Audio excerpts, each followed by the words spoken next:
Hello ARFCOM viewers, thank you for tuning in. I'm Pat, and today we're going to be taking a look at the Vortex UH-1 Gen2.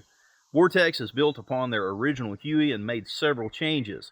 So in today's video I'll be presenting it to you as though you've never seen the Gen 1, but you guys that are familiar with the Gen 1, I'm going to go over and show you the differences that give this Gen 2 its new nameplate. But first, a word from our sponsor. Oh, I know, don't look at me like that. Look at me like this, through your brand new night vision from TNVC. They are responsible for bringing you today's content, so go visit them at TNVC.com. So now, this thing has been laying in the creek bed for a couple of days. Water's flowing nicely. We better go over there and rescue it, clean it up, so we can give you a good look. Well, there the Huey Gen 2 lays. There's some minnows floating around with it. Well, let's put this camera on a tripod and pull it out of there.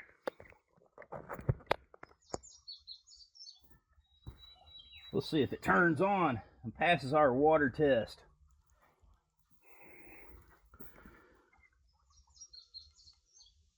Alright, it turns on.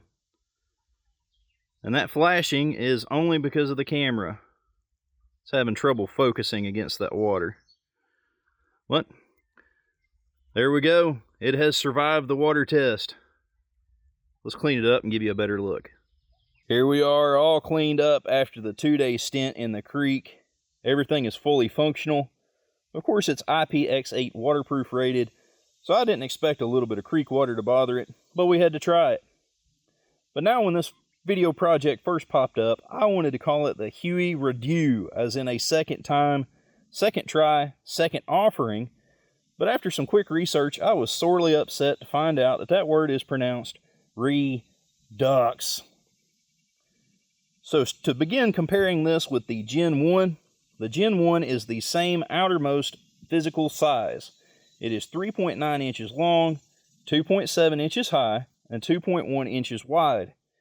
It definitely looks large, but after comparing it to an EOTech, it really isn't that much larger than some EOTech models. But now, what are the physical differences between the Gen 1 and Gen 2? Of course, your Gen 1 had a charging port right here. They have done away with that USB charging port. I speculate possibly to add room for their night vision circuitry. But the Gen 1 had rechargeable batteries at a cost of battery life. The Gen 1, if you had brand new batteries in it, had a life of 1,500 hours. And as of the recording of this video, Vortex has not released Gen 2 battery life specs. There is the original battery that shipped with it, the CR123A. As a test, I have left this on the nightstand, and before I go to bed, I turn it on, and when I get up, I turn it on. So I have kept this on perpetually for days.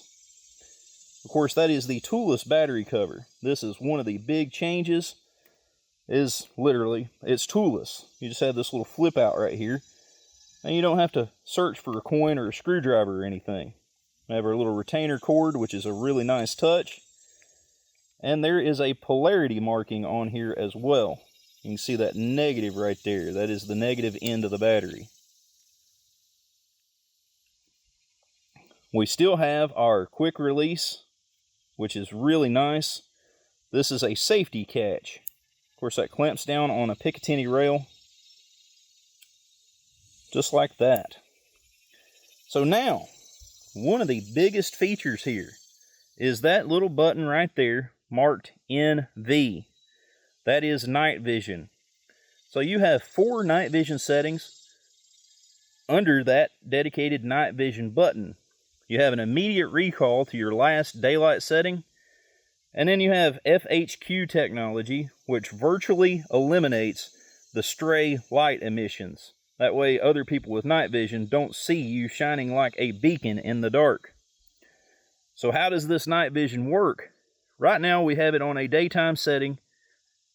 You push it and hold it, and naturally that just went dark because this camera doesn't have night vision capability.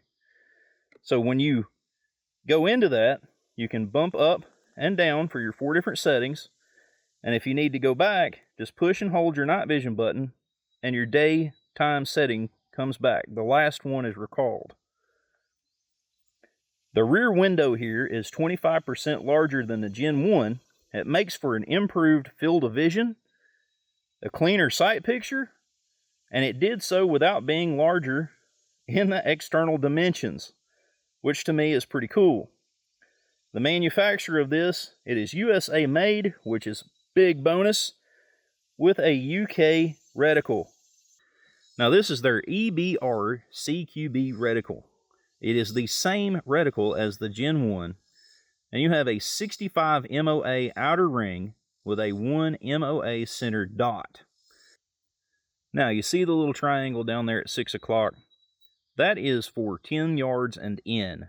That compensates for your height over bore. Now it did take me some getting used to, rotating between the center dot and the triangle, but I set up 2 pieces of steel, one at distance and one up close, just to see if I could rotate between the two and do so successfully.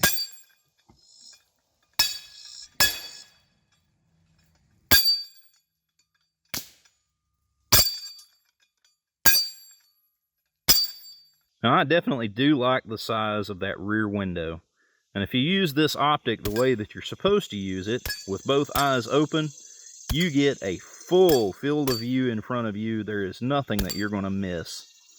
Of course, there is 0 image distortion, it has unlimited eye relief, and it is parallax free. The parallax has been minimized so much that it is just simply considered parallax free. And as for the daytime settings, there are 15 levels of brightness, going all the way down to barely visible, all the way up to an eyeball scorching, retina burning 15th setting that could be seen in most light.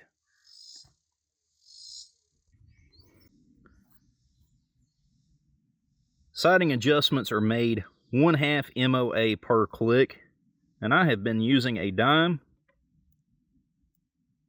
Now they're not the loudest clicks in the world, I can hear them, but they're very tactile. So once you make a click, you can absolutely feel it in your fingers. You know you've made the adjustment. So I hope you've enjoyed this look at the Vortex UH-1 Gen 2. Whether you're using it daytime or night, I feel that Vortex has made several solid changes to make a solid piece of equipment. We actually have this one pre-released. There are going to be a couple of details such as MSRP missing from this video, so I'll refer you either to your local dealer or the Vortex website itself. So we hope you've enjoyed the video, and if you have, please consider subscribing. You're absolutely welcome here on the AR15.com channel. We've got a handful of good personalities making some solid content. We're going to be doing some traveling, some other cool things, and you're not going to want to miss that. In the meantime, if you will, leave us a thumbs up and an awesome comment to help with engagement. And until next video, I hope you have a wonderful day.